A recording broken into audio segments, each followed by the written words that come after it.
Hi friends, నేను Ratna Kumar. Welcome to my channel Ratna view. Sunday elimination ఎపిసోడ్కు సంబంధించినటువంటి హైలైట్స్ అనేవి ఈ వీడియోలో చూద్దాం. సో బేబక్క ఎలిమినేట్ అవ్వడానికి సంబంధించి మీరు ఏమనుకుంటున్నారు అనేది ఖచ్చితంగా కామెంట్స్ రూపంలో తెలియజేయండి. అలాగే నా రివ్యూస్ మీద నేను ఏ రకంగా అయితే వీడియోస్ అనేవి మీకు ఎక్స్ప్లెయిన్ చేస్తున్నానో, ఎపిసోడ్స్కు సంబంధించినటువంటి నా అభిప్రాయాలను షేర్ చేసుకుంటున్నాను. వాటి మీద మీ యొక్క అభిప్రాయాలను మాత్రం ఖచ్చితంగా తెలియజేయడం మాత్రం మర్చిపోవద్దు. ఒకవేళ నచ్చితే మాత్రం లైక్ చేయండి, షేర్ చేయండి, సబ్స్క్రైబ్ చేయండి ఖచ్చితంగా నచ్చితే. సో ఇక హైలైట్స్లోకి వెళ్తే, నేను స్టార్టింగ్ వీళ్ళకి ఏదైతే థర్డ్ మైనస్ బ్యాడ్ న్యూస్ అని చెప్పారో, 0 నుంచి స్టార్ట్ అవుతారు. మీరు ఎంత సంపాదించుకుంటే అంత పెద్ద మొత్తం వస్తూ ఉంటుంది. 50 లక్షలే కాదు, అంతకన్నా ఎక్కువ కూడా రావచ్చు. ఎక్కువ మీకు అది అన్లిమిటెడ్ అనే విషయం మెన్షన్ చేశారు. కాబట్టి వాటికి సంబంధించినటువంటి ఆ పేమెంట్ను సెటిల్ చేయడంలో భాగంగానే అసలు ఈ వీక్ వాళ్ళ పెర్ఫార్మెన్స్ ఆధారంగా చేసుకొని అసలు ఎంత సంపాదించారు వీళ్ళు అనేది ఒకసారి వాళ్ళ పెర్ఫార్మెన్స్కు సంబంధించి ఫస్ట్ నాగార్జున గారు 5 లక్షలను కేటాయిస్తారు. 5 లక్షలు కేటాయిస్తే దీన్ని బిగ్ బాస్ డిసైడ్ చేస్తూ అసలు వీళ్ళకి ఎంత ఇవ్వచ్చు అనే దాని మీద ఒక ఏవీని వేస్తారు. ఆ ఏవీ చూసిన తర్వాత ప్రతి ఒక్కళ్ళు వాళ్ళే షాక్ అయిపోతారు. ఒక్కొక్కళ్ళు నిద్రపోతూ ఉంటారు. ఇప్పుడు అభయ్, నవీను, మణికంఠ వీళ్ళు నిద్రపోతూ ఉంటారు. మొత్తం ప్రేరణ, లేకపోతే విష్ణు, సోనియా వీళ్ళంతా ఇంగ్లీష్లో మాట్లాడుతూ ఉంటారు. ఆ తర్వాత అసలు ఒకళ్ళకొకళ్ళు మైకులు మర్చిపోయి ఇష్టానుసారంగా మాట్లాడుతూ ఉంటారు. సో ఇది ఒక తెలుగు ప్రోగ్రాము. దానికి సంబంధించినటువంటి అసలు బిగ్ బాస్ హౌస్లో పాటించాల్సినటువంటి మినిమం బేసిక్ రూల్స్ని పక్కన పెట్టేసి వీళ్ళు ఇష్టానుసారంగా బిహేవ్ చేశారు ఈ వారం రూల్స్ విషయంలో అనేది కళ్ళకు కట్టినట్లు చూపించిన తర్వాత వీళ్ళు డిసైడ్ అయిపోతారు, ఇందులో ఖచ్చితంగా మైనస్ అయిపోతుందని. దాన్ని 2 లక్షలు మైనస్ చేసి వీళ్ళకు పెర్ఫార్మెన్స్ ఆధారంగా 3 లక్షల రూపాయలని కేటాయించడం జరుగుతుంది. సో ఈ కంటెస్టెంట్లు ఎలా ఉన్నారు అనేది కూడా ఖచ్చితంగా కామెంట్స్ రూపంలో తెలియజేయండి ఈ వారం. ఇక నెక్స్ట్ ఒక టాస్క్ ఉంటుంది. అంటే మనకు సండే ఫండే, అప్పుడు ఇక దీని తర్వాత ఈ బ్యాడ్ న్యూస్ అయిపోయిన తర్వాత సండే ఫండే స్టార్ట్ అవుతుంది. కాబట్టి ఈ సండే ఫండేకి సంబంధించి అసలు నాకు చాలా ఇబ్బందిగా అనిపించినటువంటి విషయం ఇది. హీరోలకు ఒక టాస్క్ పెట్టి హీరోలకు సంబంధించి అసలు టాస్క్ ఏంటంటే, కొంతమంది హీరోల పేర్లు చెప్తూ ఉంటే ఒక హీరో పేరు చెప్పగానే ఆయన నటించినటువంటి సినిమాలని వరుసగా నాన్ స్టాప్గా చెప్తూ ఉండాలి టు మేల్ అండ్ ఫీమేల్ కంటెస్టెంట్లు. ఒకళ్ళు చెప్పిన సినిమా ఇంకొకళ్ళు చెప్పడానికి లేదు, అట్లా సినిమాల పేర్లు చెప్తూ ఉండాలి. వాస్తవానికి హౌస్లో ఉన్న వాళ్ళు ఆర్టిస్టులు వీళ్ళే ఉన్నారు ఎక్కువగా, సోషల్ మీడియా ఇన్ఫ్లుయెన్సర్స్, అంటే పైగా తెలుగు వాళ్ళు కూడా ఎక్కువగానే ఉన్నటువంటి పరిస్థితే. అలాంటిది నాగార్జున, ఇటు వెంకటేష్ సినిమాలు, మెగాస్టార్ చిరంజీవి సినిమాలు, ప్రభాస్ సినిమాలు, బాలకృష్ణ సినిమా, వీళ్ళ సినిమాలకు సంబంధించి అసలు మహేష్ బాబు సినిమా, వీళ్ళ సినిమా పేర్లు 4 పేర్లు వరుసగా చెప్పడానికి వాళ్ళు అసలు అంతా ఆలోచించి అవి కూడా గుర్తుకు రాక ఇలా ఉన్నారేంటి. పైగా తెలుగు అమ్మాయిలు, అసలు ఆ సోనియా, సీత, విష్ణుప్రియ వీళ్ళకైతే అసలు సినిమా పేర్లు గుర్తు రావట్లేదు. అరే ఏంటి వీళ్ళు అని ఒక ఫీలింగ్ అయితే వచ్చేసింది నాకు. అసలు అది ఒకసారి చెప్తాను మీకు. ఫస్ట్ చిరంజీవి సినిమాల పేర్లు చెప్పమన్నప్పుడు సీత గ్రీకు వీరుడు అంటది. నాకైతే ఫీజులు ఎగిరిపోయినాయి. గ్రీకు వీరుడులు ఎప్పుడు నటించాడు రా చిరంజీవి గారు అని అనుకున్నా. సో అలా ఒకటి ఉంది. ఆ తర్వాత సోనియా లేచి బాలకృష్ణ, నెక్స్ట్ వరుసగా చదువుతాను. సోనియా ఏమో బాలకృష్ణ సినిమా పేర్లు చెప్పమంటే సమర, సింహ అని అది కూడా ఆలోచిస్తూనే ఉంటుంది. తర్వాత ఇంకొక పేరు, నెక్స్ట్ పేరు రాగానే ఏదో అల్లుడు మామయ్య సంథింగ్ ఉంటుందండి. ఏం సంథింగ్ ఉంటుంది, నీ బొంద సంథింగ్ ఉంటుంది అని. బాలకృష్ణ సినిమా పేరు గుర్తు రావట్లేదు నిజంగానే. అసలు వీళ్ళు మళ్ళీ అమ్మాయి హీరోయిన్, ఇది ఇంకా హైలైట్. అసలు బాలకృష్ణ సినిమా పేర్లు తెలియట్లేదంటే. నెక్స్ట్ సీతకు ప్రభాస్ సినిమా పేర్లు గుర్తురావు. ఏదో ఉంటుంది సంథింగ్ చెన్నై 4 సినిమా పేర్లు గుర్తురాగానే ఏదో చెన్నై అంటది. బుజ్జిగాడు అనే సినిమా గుర్తురాక ఈ మరి కనీసం ఒక 5-6 సినిమా పేర్లు కూడా కంటిన్యూ, వాళ్ళు దగ్గర 30-40 సినిమాలు అవన్నీ కూడా కంప్లీట్ చేసుకుని ఉన్నారు. 20కి మించి ఎవరూ తక్కువ చేయలేదు. అన్ని పాపులర్ సినిమాలే, స్టార్ హీరోలు, వాళ్ళ సినిమాల పేర్లు గుర్తురాకపోతే ఎట్లా అర్థం కాలేదు. అందులో అబ్బాయిలు గెలుస్తారు. సో అది మాత్రం నాకు కొంచెం డిసప్పాయింటెడ్గానే అనిపించింది వీళ్ళది. నెక్స్ట్ ఇక నామినేషన్స్లోనే ఉన్న వాళ్ళందరినీ కూడా వన్ బై వన్ సేవ్ చేసుకుంటూ వస్తారు. శేఖర్ భాష సేవ్ అవుతాడు, పృథ్వీ, మిగతా వాళ్ళందరూ కూడా వరుసగా ఇంకా ఒక్కొక్కరిని గ్యాప్లో టాస్క్ల మధ్యలో గ్యాప్లో సేవ్ చేసుకుంటూ వస్తారు. కాబట్టి లాస్ట్లో మనం బేబక్క, మణికంఠ వాళ్ళిద్దరికి సంబంధించినటువంటి లాస్ట్ నామినేషన్ అంటే లాస్ట్ వాళ్ళిద్దరు మిగులుతారు, అది లాస్ట్లో మాట్లాడుకుందాం. ఇక నెక్స్ట్ జంతువుల పేర్లు ఇచ్చి అందులో ఎవరి యొక్క ప్రవర్తన అనేది ఏ జంతువుని పోలి ఉంటుంది, ఆ జంతువుకు ఉన్నటువంటి బిహేవియర్ని రాసి పెడతారు. ఆ జంతువులాగా ఎవరి యొక్క ప్రవర్తన ఉంది, ఆ క్వాలిటీస్ అనేది హౌస్ మేట్స్లో మీకు ఎవరిలో కనిపించింది అనేది తెలియజేయాలి అనేటువంటి ఒక టాస్క్ని పెట్టడం జరుగుతుంది. సో దాంట్లో ఫస్ట్ మెయిన్గా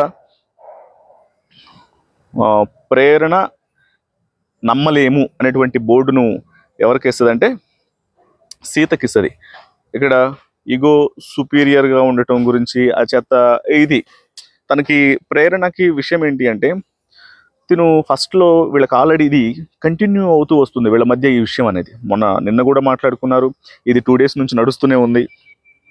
విషయం ఏంటంటే ఫస్ట్లో జనరల్గా మాట్లాడుతూ ఉన్నప్పుడు సుపీరియరు ఈగోలాగా అలా ఉండకూడదు అవి అందరినీ జనరలైజ్ చేస్తున్నప్పుడు నన్నేదో అన్నదని తనకు తాను అలా ఫీల్ అయిపోయింది.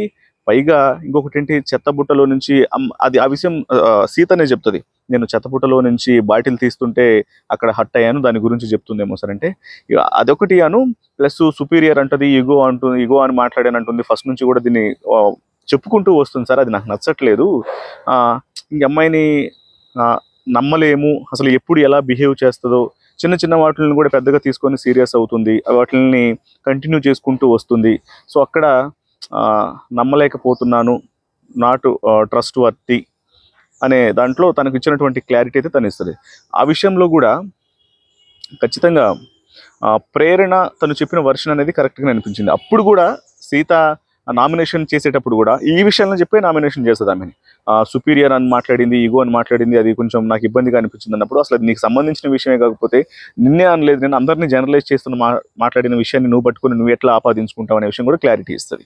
ఇక్కడ మాత్రం ప్రేరణ తనకు చెప్పిన విషయం అనేది అంటే ట్రస్టీ కాదు అనే విషయం పక్కన పెడితే తను చెప్పిన పాయింట్స్ అయితే మాత్రం కరెక్ట్ అనిపించింది నాకు. నెక్స్ట్ నిఖిల్ చిరాక్ అని శేఖర్ భాషకి ఇస్తాడు.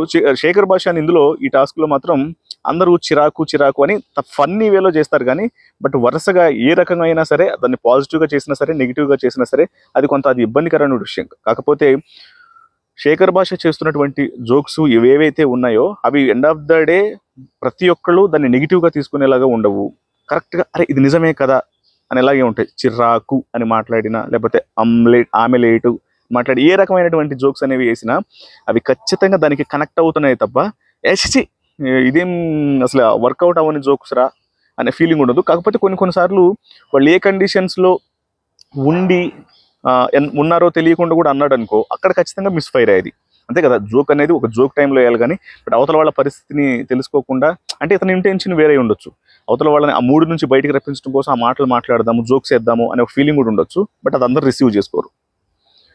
నెక్స్ట్ యష్మి బ్లైండ్ ఫాలోవర్ అనే బోర్డు బేబక్కకు పెడుతుంది. ఎందుకంటే ఈ కుక్కరు విషయంలో అనేక ఇన్సిడెంట్స్ జరుగుతాయి సోనియాతో, తర్వాత నిఖిల్ వీళ్ళందరినీ కూడా ప్లస్ నిఖిల్ని అలాగే నెక్స్ట్ కొంతమందిని గుడ్డిగా ఫాలో అవుతుంది, తనకు తాను ప్రాపర్గా స్టాండ్ తీసుకోవట్లేదు, ఏదో విషయం అంతా గడిచిపోయిన తర్వాత తను దాని మీద స్టాండ్ తీసుకుందాం తర్వాత చూద్దాంలే అనే విషయాలు మాట్లాడుతుంది.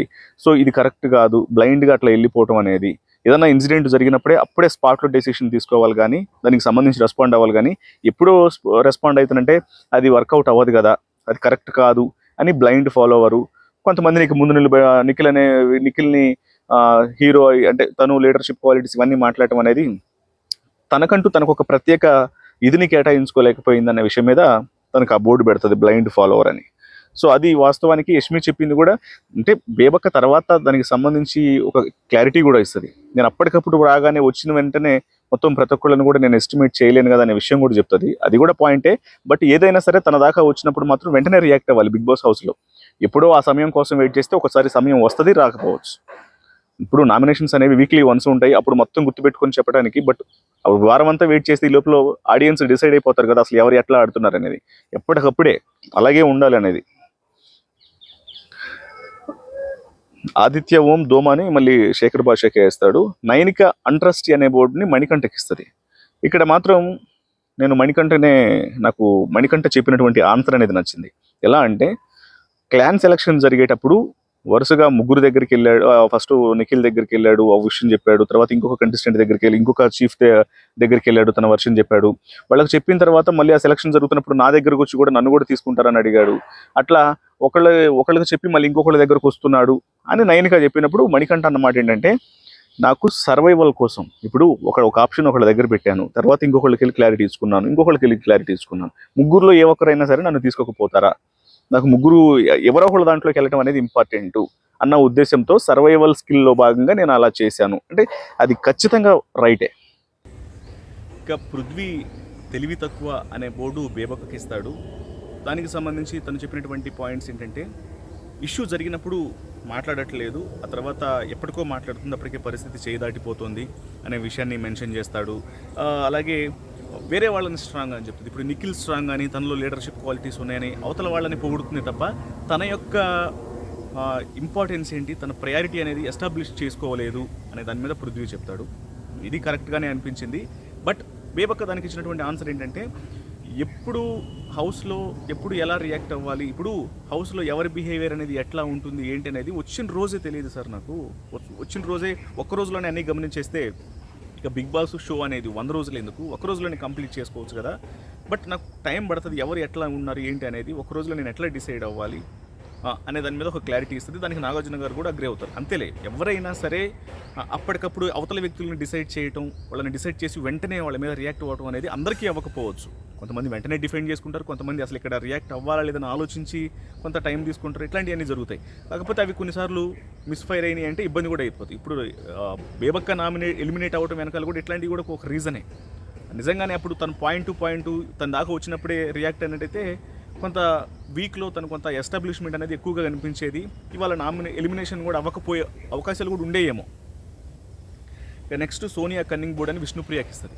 సోనియా కన్నింగ్ బోర్డ్ అనేది విష్ణుప్రియకి ఇచ్చినటువంటి విషయాలు ఏంటంటే, ఖచ్చితంగా నిఖిల్కు సంబంధించినటువంటి మాట్లాడిన మాటలు, అలాగే ఆ విషయం మీద వచ్చి తను ఏడుస్తున్నప్పుడు కూడా పోక్ చేయటం, లేకపోతే అదే విషయాలని తన గురించి వేరే వాళ్ళ దగ్గర అందరినీ ఒక గ్రూప్ లాగా క్రియేట్ చేసి వాళ్ళందరినీ ఇన్ఫ్లుయెన్స్ చేసి వాళ్ళకి చెప్పడం, ఇవన్నీ కూడా నాకు నచ్చలేదు అనే విషయాన్ని మెన్షన్ చేస్తే దానికి విష్ణుప్రియ కన్నింగ్ బోర్డ్ని యాక్సెప్ట్ చేయదు.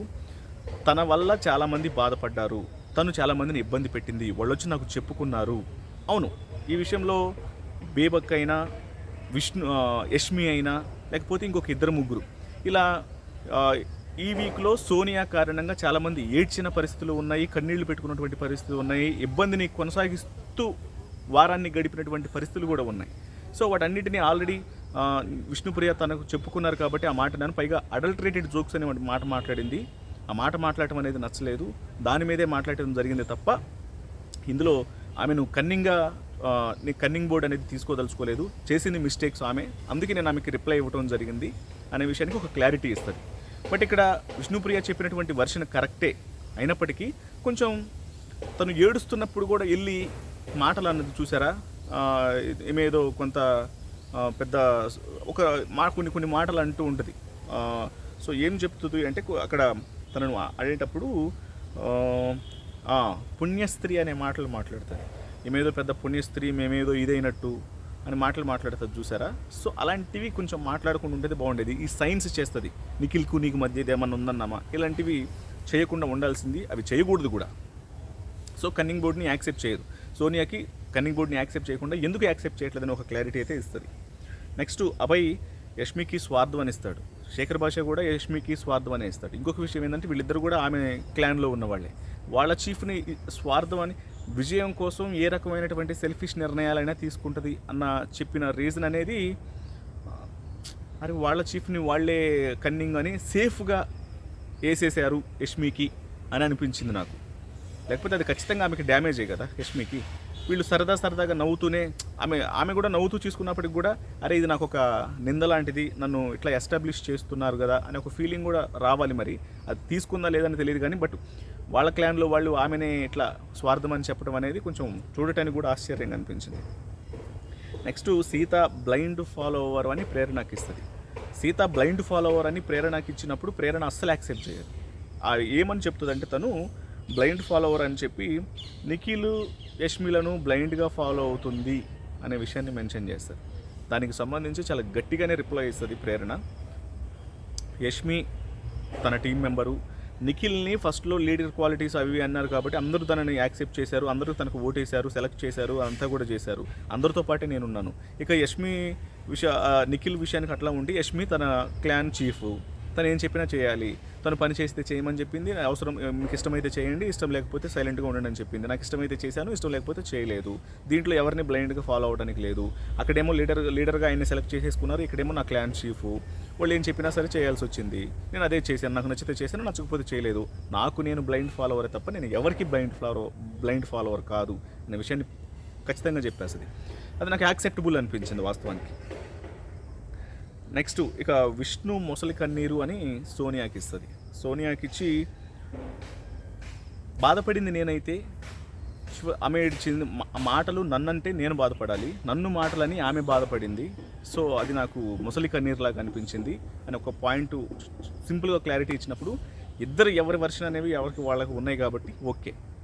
ఆమె చేసిన విషయము ఇది ఆల్రెడీ కంటిన్యూ అవుతూ వస్తుంది కాబట్టి నాగార్జున గారు కూడా దీన్ని ప్రొలాంగ్ చేయదలుచుకోలేదు. ఎందుకంటే కొన్ని సెన్సిటివ్ విషయాలు కూడా ఇన్వాల్వ్ అయి ఉన్నాయి కాబట్టి సోనియా ఖచ్చితంగా కొన్ని అడల్టరేటెడ్ అయిన పదాలు వాడేసింది. విష్ణుప్రియ ఏమో ఇట్లా అని సైన్లు చేసింది. పైగా పుణ్యస్త్రీ అంటూ బయట ఏడుస్తున్న అమ్మాయిని కూడా వచ్చి కదిలించి మరీ మాట్లాడింది. సో ఇద్దరు సైడ్ ఉన్నాయి కాబట్టి దీన్ని కంటిన్యూ చేయకపోవడమే బెటర్ అని అక్కడ ఫుల్ స్టాప్ పెట్టేశారు. ఇక మణికంఠ చిరాకు బోర్డు శేఖర్ భాషకి ఇస్తాడు. చిరాకు బోర్డు ఇచ్చినప్పుడు అది చెప్పాను కదా, ఎవరు ఏ సమయంలో ఉన్నప్పుడు అంటే మణికంఠ చెప్పిన విషయం ఏంటంటే నేను అక్కడ ఒక రకమైనటువంటి బాధలోనో కోపంలోనో ఉన్నప్పుడు ఈ జోక్స్ వేసినప్పుడు అది కొంచెం తీసుకోలేకపోయినా చిరాకుగా అనిపించిందని అన్నాడు. దానికి శేఖర్ భాష కూడా మళ్ళీ ఫన్నీ చేస్తాడు, అది అందరూ నవ్వుతారు. చిరాకు, తను అందరికీ దూరంగా వెళ్ళిపోయి చీరాకు అనేలా కూర్చుంటాడు సార్ అనే విషయం. ఇక బేబక్క చిరాకు బోర్డు సోనియాకి ఇస్తుంది. సోనియాకి ఇచ్చి ఫస్ట్ వారం నుంచి కూడా తన మొహం చూస్తే ఇప్పుడు హౌస్లో నాకు ఏ వస్తువు ఎక్కడ ఉంది, ఏ కుక్కర్ ఎట్లా పనిచేస్తుంది అనేది ముందే లిస్ట్ ఇచ్చి పంపించినట్లయితే నేను ప్రాపర్గా చేసేదాన్ని సార్, వంట కానీ ఏ పని అయినా కానీ. నాకు అవన్నీ తెలియకపోవడం వల్ల అది నా తప్పు కాదు, నాకు చెప్పలేదు. ఇక్కడికి వచ్చి సెట్ చేసుకునేలోగానే తను నా ఫేస్ చూస్తేనే అన్కంఫర్ట్ అని మాట్లాడేసింది, ఇబ్బందిగా ఉంది, రకరకాల నిందలు నా మీద అనేసింది. ఇవన్నీ కూడా కొంచెం చిరాకు తెప్పించినాయి, అందుకే చిరాకు బోర్డు ఇస్తున్నాడు. బేబక్క వర్షన్ కరెక్టే, చాలా ఇబ్బంది పెట్టింది వాస్తవానికి. తను ఇర్రెస్పాన్సిబుల్ అనే మాట మాట్లాడింది కూడా సోనియాని. దాన్ని కంటిన్యూ చేస్తూ తన అవసరం దొరికినప్పుడల్లా ఆమె మీద ఇష్టమైనటువంటి మాటలు మాట్లాడి ఆ సందర్భంతో పని లేకుండా కూడా ఏమేమో మాట్లాడేసింది.